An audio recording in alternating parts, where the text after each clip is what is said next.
Donc là on est à Dorlisheim, dans la cave, au domaine. Donc exploitation familiale depuis 1759, d'abord polyculture élevage, et puis au fur et à mesure des années, ça a évolué. On a enlevé les vaches en 1986 bien sûr, pour se spécialiser dans la vigne, la mise en bouteille, et voilà.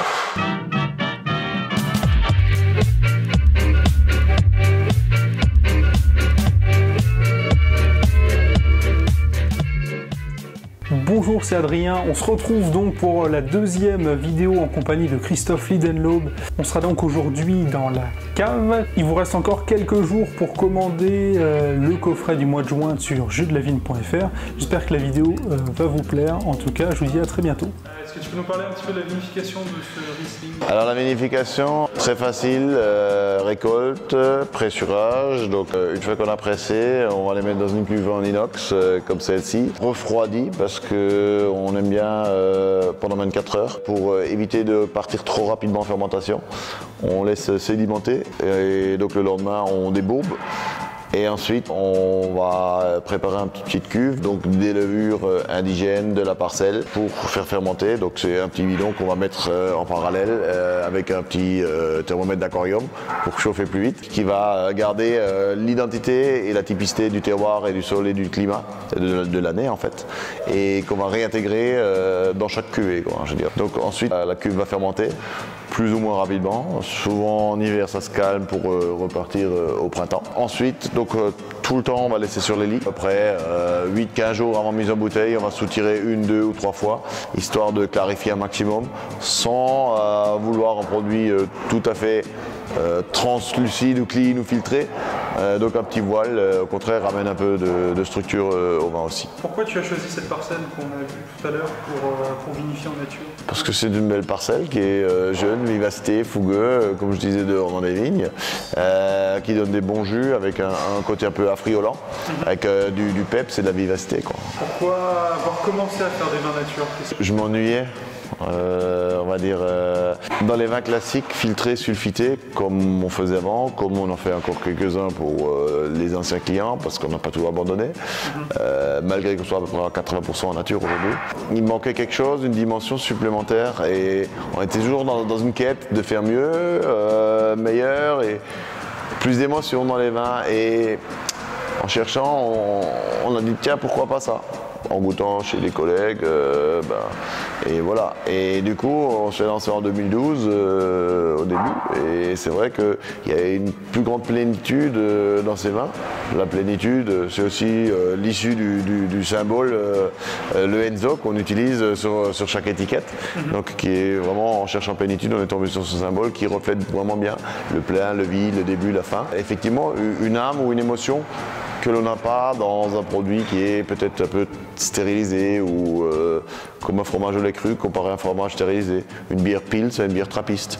Donc effectivement, peut-être aussi un peu plus sauvage, plus sauvageon, ou aromatiquement plus virulent, mais c'est ce qui donne aussi le charme de ne pas être dans un produit trop lissé ou standardisé. Alors on sort un peu du moule, mais en même temps on gagne en identité personnelle. Avant je faisais du Riesling, maintenant je fais du griffe avec ma signature à moi perso. Je pense qu'en termes d'identité, on a plus d'identité, peut-être de terroir, mais aussi du vigneron. C'est la patte du vigneron qu'on retrouve aussi dans les vins. En termes de vinification, qu'est-ce qui change le plus? Qu'est-ce qui est le plus compliqué? De rien faire. Rien faire, c'est compliqué au début. Quand on a l'habitude d'utiliser des intrants et que on avait un passé œnologique quand même assez lourd, et du coup c'est vrai que au début ne plus tripoter, manipuler les vins et rien que attendre, c'est compliqué, quoi.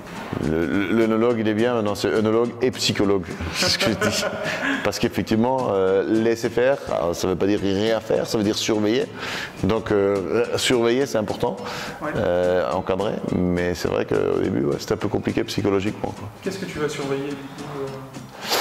L'évolution gustative. Alors comme je disais avant, les vins parfois ils peuvent ralentir leur fermentation en période hivernale, mais ils peuvent encore être chargés de sucre, et donc parfois on peut avoir des déviances, que ce soit, on parlait maintenant de la volatile qui peut monter ou des choses comme ça, et du coup on prend quand même beaucoup de risques, on risque de perdre des cuves et ainsi de suite. Et du coup, c'est vrai qu'il faut quand même déguster régulièrement pour savoir où le vin il est et qu'il ne parte pas dans des déviances non souhaitables, on va dire.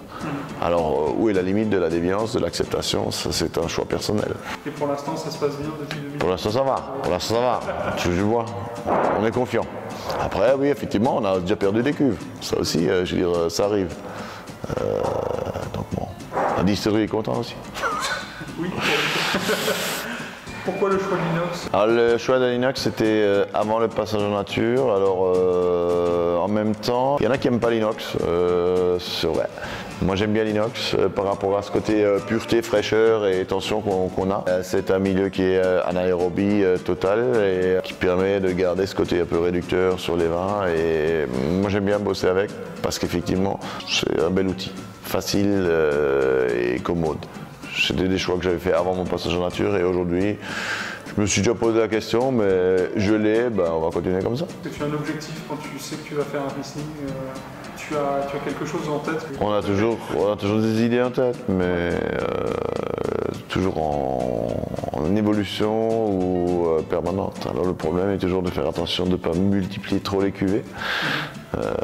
Parce qu'on en a enlevé une dizaine pour en rajouter une dizaine et ainsi de suite. Donc on aime bien mais expérimenter, faire des nouvelles choses. Je pense que c'est intéressant de ne pas être statique, d'avoir un métier passionnant. La passion passe aussi par peut-être des changements et d'éviter les trains-trains, la routine. Et, alors autant on l'a dans les vignes parce qu'effectivement il y a des climats qui changent régulièrement d'année en année, des aléas, des choses qui se modifient régulièrement. À la cave aussi, c'est bien aussi de modifier un peu son itinéraire en fonction des raisins qui rentrent, plus mûrs, moins mûrs, de faire des essais.